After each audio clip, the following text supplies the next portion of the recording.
It's winters.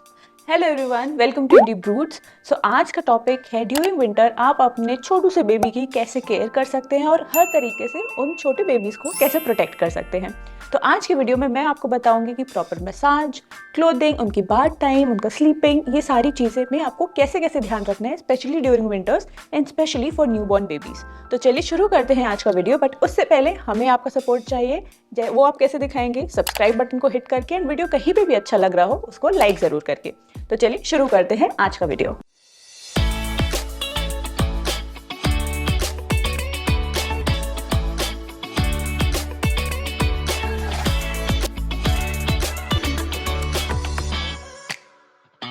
तो सबसे पहले बात करते हैं क्लोथिंग की। Clothing for new born babies कैसी होनी चाहिए? तो रूल ऑफ थंब क्या होता है कि आपने जितने लेयर्स ऑफ क्लोथिंग पहनी होती है उससे एक लेयर बस एक्स्ट्रा बेबी को पहनानी होती है। बहुत ज़्यादा कपड़े नहीं पहनाने चाहिए टू द बेबीज, क्योंकि उससे भी उनको गर्मी हो सकती है एंड वो भी एक रिस्क होता है जो कि हमें अवॉइड करना है। तो बहुत ज़्यादा कपड़े नहीं पहनाने हैं। आपने जितने लेयर्स पहने हुए हैं या सोते टाइम ओढ़े हुए हैं उससे एक ज़्यादा layer it is required for the baby. अच्छा, कपड़े पहनाते टाइम आप ये ध्यान रखो कि आप लेयरिंग करो पतले पतले कपड़ों की, या नॉर्मल जो हमारी स्वेटर्स की थिकनेस होती है उसकी लेयरिंग करो, इंस्पाइट कि आप एक मोटा स्वेटर लगाओ। तो जितने ज़्यादा लेयर्स आप यूज़ करोगे उतनी ज़्यादा एयर ट्रैप होगी एंड उतनी ज़्यादा वार्मथ मिलेगी बेबी को। तो एक लेयर एक्स्ट्रा, एंड लेयर्स में भी आपको ध्यान रखना है कि बहुत मोटी मोटी लेयर्स नहीं होनी चाहिए। मोटी लेयर्स नहीं होनी चाहिए, एंड साथ ही बहुत ही अगर आप मोटा स्वेटर पहना दोगे तो उससे बेबी के मूवमेंट रिस्ट्रिक्ट हो सकते हैं, जिससे बेबी इरिटेट होगा, फंसी होगा और थोड़ा रोने लगेगा। तो वो चीज़ हमें अवॉइड करनी है। तो ये हो गया कि आपको क्लोथिंग कैसे पहनानी है।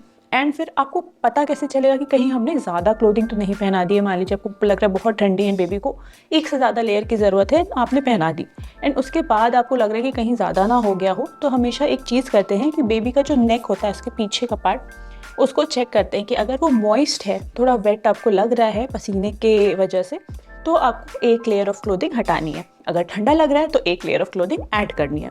तो इस तरह से आप ये कॉन्सेप्ट यूज़ करके बेबी को कपड़े पहना सकते हो। उसके बाद बेबी की मसाज कैसे करनी है? तो बेबी को मसाज करने के लिए आप जो ऑयल यूज़ करेंगे वो थोड़ा सा ल्यूक वार्म होना चाहिए ताकि गर्माहट मिले बेबी को। एंड आपको मसाज जो है अपने रूम में करनी है, कोई ओपन स्पेस में नहीं करनी है। रूम का टेम्परेचर नॉर्मल होना चाहिए फॉर द बेबी, क्योंकि आप बेबी को अनड्रेस करोगे तो उसको ठंडा नहीं लगना चाहिए। आपने मान लीजिए मसाज शुरू की तो उसमें शुरुआत में आपको लग रहा है कि बेबी अनईजी है, बट कई बार होता है कि आपने शुरुआत की तो बेबी क्रैंकी हो रहा है, अनईजी हो रहा है, उसको अच्छा नहीं लग रहा है, बट थोड़े टाइम बाद वो प्रोसेस को एंजॉय करने लगता है, उसको रिलैक्सेशन मिलता है उस मसाज से। तो ये आप ट्राई कर सकते हो कि थोड़ा टाइम रुक सकते हो, एंड फिर बेबी मसाज को एक्सेप्ट करेगा एंड एंजॉय करेगा। अगर आपको लग रहा है बहुत ठंडा है तो एक पेयर ऑफ क्लोथिंग रहने दीजिए। सो मान लीजिए कि आप लेग्स पे पहले मसाज कर रहे हो तो आप ऊपर की शर्ट रहने दो एंड लेग्स पे मसाज करो, उसके बाद लेग्स के कपड़े पहना के एंड फिर आप अपर बॉडी को मसाज कर सकते हो।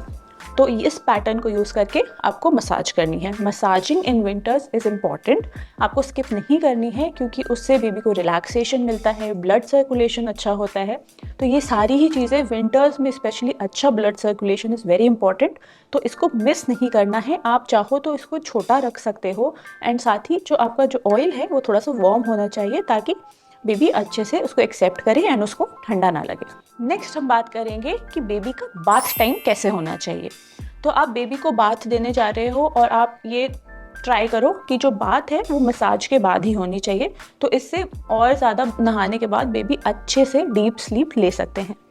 तो आप बाथ टाइम के लिए आपको क्या करना है कि जो भी एसेंशियल चीज़ें हैं जो आपको लगेगा कि ड्यूरिंग बाथ काम में आएंगी वो आपको पहले से ही रेडी करके रखनी है।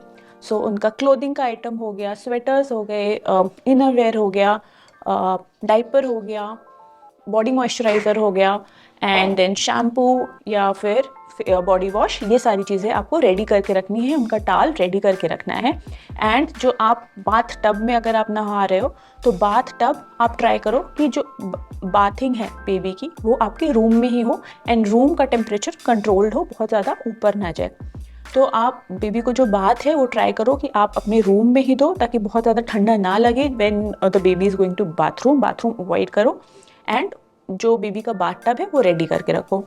बेबी को बाथ देने से पहले आपको उसका पानी भी रेडी करके रखना है। एंड इनफैक्ट बाथ के लिए हमारे डॉक्टर ने हमें एडवाइस किया था कि at least for the first 6-7 months आपको जो बाथ के लिए जो पानी यूज़ करना है वो फिल्टर्ड पानी, जो आप पानी पीते हो वो वाला यूज़ करना है। एंड छोटे से बेबी होते हैं, बहुत ज़्यादा पानी की रिक्वायरमेंट नहीं होती है, तो हम लोग भी फिल्टर्ड पानी ही यूज़ करते थे।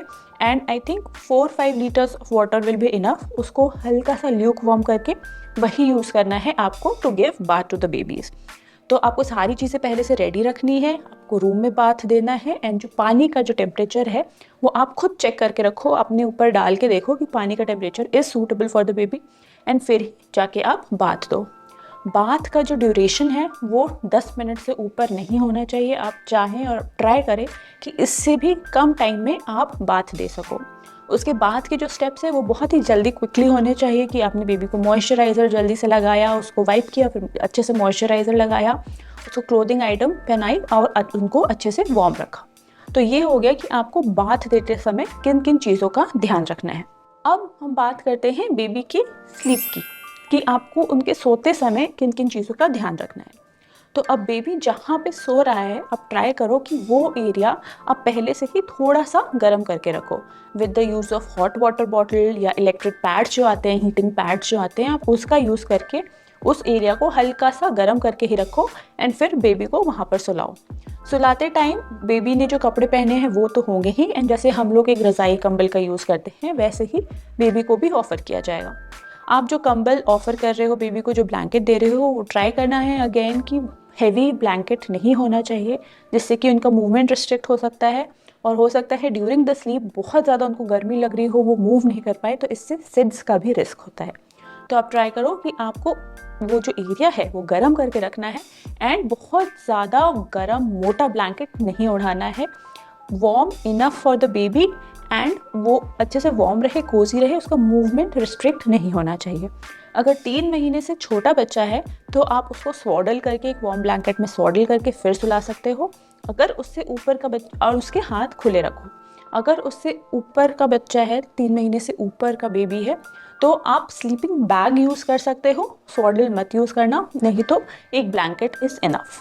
नेक्स्ट कि आपको ये ध्यान रखना है कि बेबी जहाँ पे अपना मैक्सिमम टाइम स्पेंड कर रहा है वहाँ का टेम्परेचर कंट्रोल्ड होना चाहिए। तो वो आप यूज़ कर सकते हो उसके लिए ह्यूमिडिफायर्स। सो ह्यूमिडिफायर्स क्या करते हैं कि जैसे हमारे नॉर्मल हीटर्स होते हैं वो एकदम गर्म कर देते हैं वहाँ की हवा को, वो हल्का सा गर्म रखता है, एंड हल्का से जो एयर जो होता है वो उसको ह्यूमिडिफाई करके रखता है, तो एकदम गर्म नहीं रहता है, तो वो अच्छा रहता है। इसकी वजह से एयर सर्कुलेशन भी रहता है रूम से, अगर रूम बंद रहे तो आप ह्यूमिडिफायर्स का यूज़ करो, रूम का टेम्परेचर नॉर्मल रखो फॉर द बेबी। इसके साथ ही ये बहुत ज़रूरी है कि आप खुद हेल्दी रहो, क्योंकि आपसे बेबी इन्फेक्शन कैच कर सकता है। तो इट इज़ वेरी इंपॉर्टेंट कि जितने भी केयर गिवर्स हैं इन द हाउस, उनका हेल्थ अच्छे से मेंटेन होनी चाहिए, उनको किसी तरह का इन्फेक्शन नहीं होना चाहिए। नेक्स्ट आप ये ट्राई करो कि अगर आप ब्रेस्ट फीडिंग प्रैक्टिस कर रहे हो तो उसको कंटिन्यू रखो, क्योंकि ब्रेस्ट मिल्क से बहुत सारी एंटीबॉडीज़ जो होती हैं वो बेबी में ट्रांसफ़र होती हैं, जिसका यूज़ करके बेबी अपने आप को प्रोटेक्ट कर सकता है फ्रॉम द इन्फेक्शंस। तो आप ब्रेस्ट फीडिंग ज़रूर कंटिन्यू करो। तो ये हो गया baby care in the winters. आप अपने छोटे से बेबी की कैसे केयर कर सकते हो, इसमें सारे ही पॉइंट्स कवर्ड हैं। अगर ये वीडियो आपको अच्छा लगा तो लाइक ज़रूर हिट करना, एंड हमें कमेंट करके ज़रूर बताना कि हम और कैसी वीडियोस बनाएं जो कि आपको अच्छी लगे एंड जो आप चाह रहे हो देखना। तो इस वीडियो को ज़्यादा से ज़्यादा शेयर करें और हमें इंस्टाग्राम पे भी जाकर ज़रूर फॉलो करें। तब तक के लिए टेक केयर, बाय बाय।